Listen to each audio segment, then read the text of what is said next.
तो कहानी के शुरू में हम एक बड़ी सी शिप को जलता हुआ देखते हैं जिसमें काफी ज्यादा आग लगी हुई थी। उसी शिप के पास से एक छोटी कश्ती गुजरती है जिसमें 4 लोग बैठे कहीं पर जा रहे थे। उनके पास कुछ सामान भी था, पर तभी अचानक से उनकी कश्ती पानी में किसी चीज से टकरा जाती है और चलते चलते रुक गई थी। अब उन चारों में से एक आदमी पानी में नीचे की तरफ देखता है और अचानक से उस समंदर से बहुत ही खौफनाक हाथ निकलता है जो उस आदमी को खींचकर अपने साथ ले गया था और उन लोगों का सामान भी पानी में गिर जाता है। अब आखिर उन लोगों के साथ हुआ क्या था कोई भी नहीं जानता। आगे कहानी में हमें एंटोनियो नाम का एक आइलैंड दिखाया जाता है जिधर वहाँ की लाइट हाउस में एक लड़की बैठी सबको ये बता रही थी कि हमारे फोर फादर्स यानी कि हमारे बुजुर्गों की मूर्तियाँ बनाई गई हैं क्योंकि उन्हीं की कुर्बानियों की वजह से आज ये शहर बसा हुआ है और बहुत अमीर भी है, जिनमें से एक तो मेरे दादा के दादा थे। अब ये लड़की जो लाइट हाउस में बैठी रेडियो पर सब कुछ बता रही थी, इसका नाम स्टीव था। आगे हम उन बुजुर्गों के स्टैचू मूर्तियों को देखते हैं और ये आइलैंड भी इन्हीं बुजुर्गों के नस्लों से चल रहा था, यानी कि इनके बच्चे यहाँ पर आबाद थे।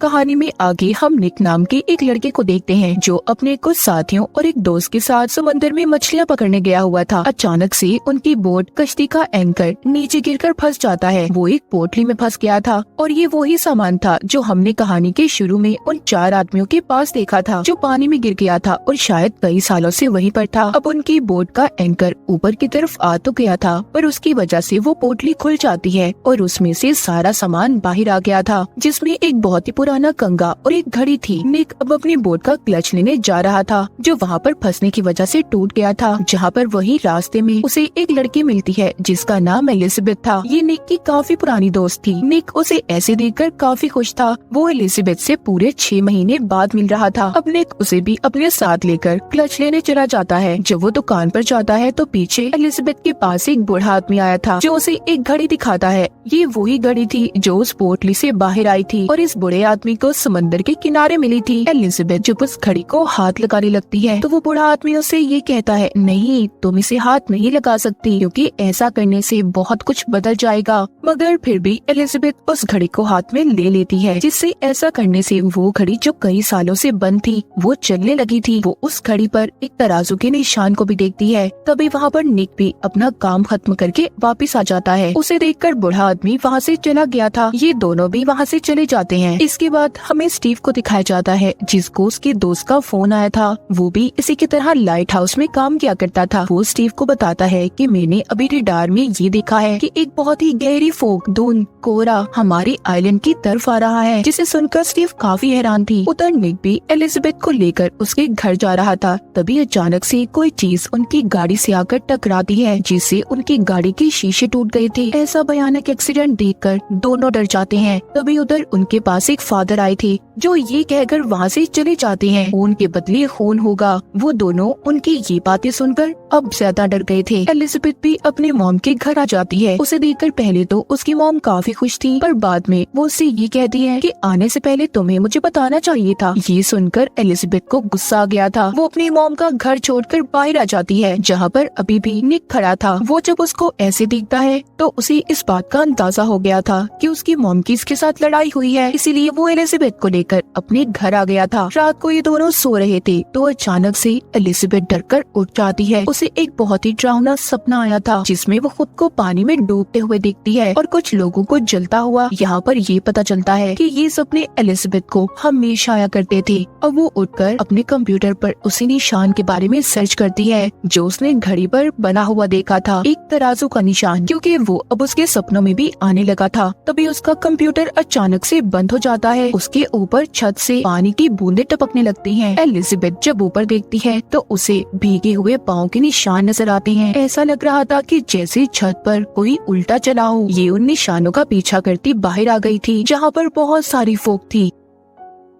उस फोग ने एलिजाबेथ को चारों तरफ से घेर लिया था। अचानक पीछे से निक भी आ जाता है जो उसे दोबारा से घर के अंदर ले गया था। दूसरी तरफ हम निक के दोस्तों को देखते हैं जो उसकी बोट लेकर समंदर में अपनी फीमेल फ्रेंड्स के साथ पार्टी कर रहे थे। उधर भी उनकी बोट के चारों तरफ फोग आ जाती है। निक का दोस्त मदद के लिए राब्ता करता है, पर बहुत ज्यादा धुंध और ठंड की वजह से किसी से भी राब्ता नहीं हो पा रहा था। अब तभी उनकी बोट की सब चीजों में धमाके होने लगते हैं। निक का दूसरा दोस्त जब इंजन को चेक करने जाता है तो बाहर वो आकर देखता है कि एक बहुत बड़ा शिप है जिसमें कुछ लोग भी हैं। ये उसी शिप को दिखाने अपने दोस्त को बुलाता है, पर जब वो उधर आया था तो उधर कोई भी नहीं था। तभी कोई चीज आकर उनकी बोट पर हमला कर देती है, जिस वजह से उनके साथ जो 2 लड़कियां थी उनकी मौत हो गई थी। और उसके बाद एक चाकू आकर निक के दोस्त की आंख में लग गया था, जिससे वो भी बेचारा मौके पर ही मर जाता है। क्या चीज थी जो सबको नुकसान पहुंचा रही थी? कोई स्पिरिट, आत्मा, कोई भी नहीं जानता था। अगले दिन निक को उसके अंकल की कॉल आती है। वो उसको बताते हैं कि तुम्हारा दोस्त कल रात से घर पर नहीं आया। मतलब ये उसके दोस्त के डैड थे। वो तुम्हारी बोट को लेकर दोस्त के साथ पार्टी करने गया था। ये सुनकर निक अब एलिजाबेथ को लेकर एक कश्ती में अपने दोस्त को ढूंढने जाता है, जिधर उन्हें समंदर में उनकी बोट तो मिल गई थी, पर जब वो उसके अंदर जाकर देखते हैं बोट की हालत बहुत खराब थी, जिसे देखकर दोनों को ये बात तो पता चल गई थी कि यहाँ पर कुछ न कुछ जरूर गड़बड़ है। जब ये बोट को देखते हैं तो निक को अपने एक दोस्त की लाश मिल गई थी, और साथ ही समंदर में नेट के अंदर उन 2 लड़कियों की लाशों को भी देखता है। एलिजाबेथ जब थोड़ा और बोट को चेक करती है तो उधर निक का दूसरा दोस्त मिलता है जो फ्रिज में बैठा था। दरअसल ये रात होने वाले हादसे से डरकर यहाँ पर छुपा हुआ था। निक का दोस्त उसको बताता है कि बहुत ही गहरी फोग ने हमारी बोट को चारों तरफ से घेर लिया था। हमारे एक दोस्त और 2 लड़कियों को भी उसी ने मारा है। यहाँ पर कोई भी उसकी बात पर यकीन करने के लिए तैयार नहीं था। अब निक को बोट से एक कैमरा भी मिला था, जिसको वो लेकर एलिजाबेथ को दे देता है और उसे उसको संभालने का कहता है। साथ ही ये भी कहता है कि शायद हमें इस कैमरे से कुछ पता चल जाए कल रात आखिर किस चीज ने हमारी बोट पर हमला किया था, क्या पता इसमें कुछ रिकॉर्ड हो। अब एलिजाबेथ निक की बोट हाउस में बैठकर उस कैमरे की रिकॉर्डिंग को देख रही थी, जिसे देखकर उसे ये पता चलता है कि उनका दोस्त सच कह रहा था। उन पर रात किसी फोग ने ही हमला किया था, उसी फोग ने उन सबकी जान ली है। अब ये सब बताने एलिजाबेथ निक के पास जा रही थी, पर जाते हुए उसका पाँव फिसल जाता है और वो पानी में गिर गई थी। ऐसा लग रहा था कि शायद कोई चाहता ही नहीं है वो सब निक को बताए। उसके साथ वो कैमरा भी गिर जाता है। एलिजाबेथ खुद को बचाती है और एक दीवार का सहारा लेकर पानी से बाहर निकलने की कोशिश करती है, पर तभी उसे वहाँ से एक बहुत ही पुरानी किताब मिली थी, जिसे लेकर अब वो एक फादर के पास जाती है। ये वही फादर थे जो इनको पहले मिले थे, जिन्होंने ये कहा था कि खून के बदले खून होगा। एलिजाबेथ फादर के पास इसलिए आई थी क्योंकि इस किताब को इस फादर के डैड ने लिखा था, पर फादर इस किताब के बारे में एलिजाबेथ को बताने से मना कर देते हैं और ये कहते हैं कि यहाँ से चली जाओ वरना कोई भी जिंदा नहीं रहेगा।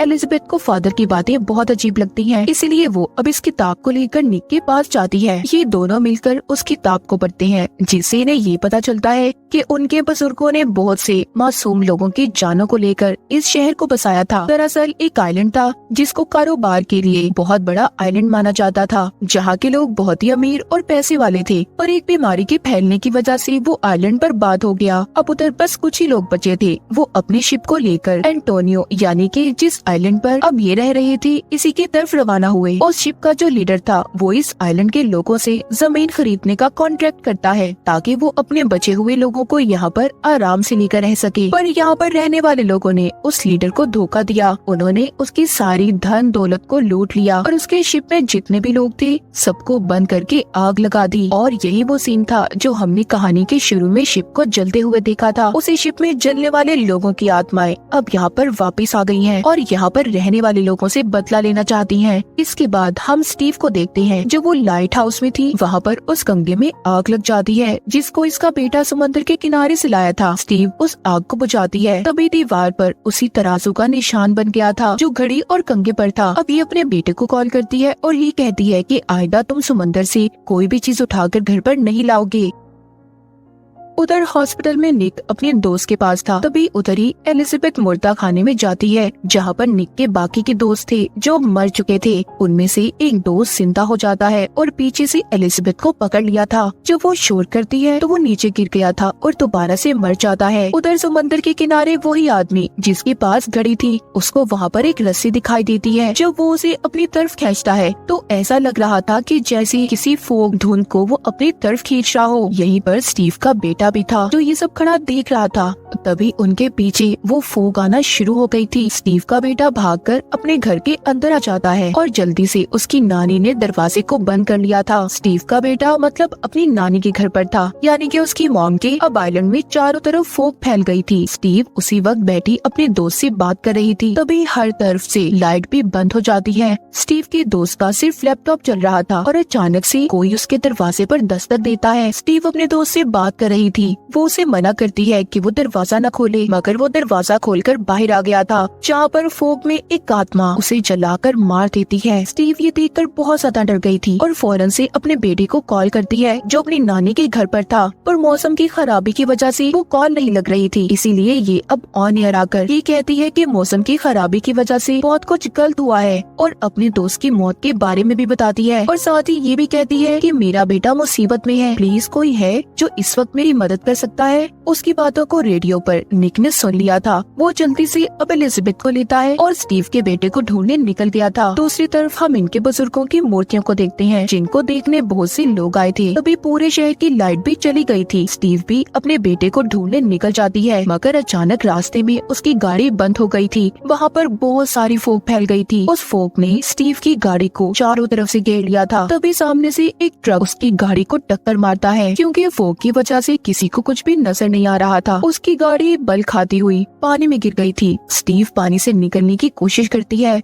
मगर पानी में भी एक आत्मा आ गई थी, जो उसका पाँव पकड़कर उसे अपनी तरफ खींच लेती है, मगर वो किसी न किसी तरह उस पानी से बाहर निकल गई थी। उधर स्टीव की मॉम जो घर में थी, उसकी मॉम को भी एक आत्मा ने जला दिया था। उसका बेटा जब अपनी नानी को ऐसे देखता है तो खुद को उसने कमरे में बंद कर लिया था, पर फोग के अंदर जो आत्मा थी वो उसके कमरे में भी आ गई थी और स्टीव के बेटे को मारने वाली थी। लेकिन तभी उधर निका जाता है, जिसने स्टीव के बेटे को बचा लिया था। वो उसको गाड़ी में बिठाकर वहाँ से चले जाते हैं, मगर उनका भी कुछ ना दिखने की वजह से एक्सीडेंट हो जाता है। ये भी पैदल अब आगे बढ़ते हैं। स्टीव भी उन तक पहुँच गई थी। ये सब मिलकर अब एंटोनियो हॉल के पास जाते हैं, जहाँ पर एलिजाबेथ की मॉम और बाकी सब लोग थे। ये सब मिलकर दरवाजों को बंद कर देते हैं। तभी अंदर एक लाश आकर गिरती है, जो निक के दोस्त के डैड की थी। जिसके बाद फोग में आत्मा भी अंदर आ गई थी, जिसने सबसे पहले एलिजाबेथ की मॉम को मारा था, क्योंकि वो उन्हीं में से एक आदमी की बेटी थी जिन्होंने उस लीडर के साथ गलत किया था। फिर वो आत्मा फादर को मारती है। दरअसल ये उसी लीडर की आत्मा थी जिसके साथ यहाँ के लोगों ने गद्दारी की थी। वो आत्मा यहाँ के मेयर को लेकर कब्रिस्तान में आ जाती है। वो आत्मा मेयर को कॉन्ट्रैक्ट के पेपर देती है। ये वही कागजात थे जो लीडर ने इन्हें पहले दिए थे, जिसके बाद लीडर की आत्मा उसे भी आग लगाकर मार देती है। इन सबको निक और एलिजाबेथ वहीं पर चुपके से खड़े देख रहे थे। जिसके बाद एलिजाबेथ उस लीडर के पास जाती है। जब वो उसका हाथ पकड़ता है तो एलिजाबेथ भी आत्मा में बदल गई थी। यहाँ पर हमें पता चलता है कि दरअसल एलिजाबेथ लीडर की बीवी का दूसरा जन्म थी, और इसीलिए उसे ऐसे सपने आया करते थे। जो शिप उसने जलता हुआ देखा और तराजू का निशान, साथ ही वो घड़ी जो उसके हाथ में आती ही चलने लगी थी, इन सब चीजों को निक भी खड़ा देख रहा था। और देखते ही देखते सब कुछ गायब हो जाता है। इसके बाद हमें अगले दिन का सीन दिखाया जाता है, जहाँ पर स्टीव अपने बेटे के साथ बैठी लाइट हाउस में रेडियो पर बात कर रही थी। वो सबको बता रही थी कि कल क्या हुआ था और ये सब कुछ क्यों हुआ कोई भी नहीं जानता, पर हाँ, सब अपनी गलतियों की वजह से मारे गए और हर चीज अपना बदला लेने वापस जरूर आती है। यानी कि खतरा अभी टला नहीं था। निक भी उस किताब को समंदर में फेंक देता है जो एलिजाबेथ को मिली थी, इसी कोशिश में कि शायद अब ये मौत वाली फोग दोबारा इनके शहर में नहीं आएगी। और इसी के साथ ही खतरनाक फोग की कहानी यहीं पर खत्म हो जाती है।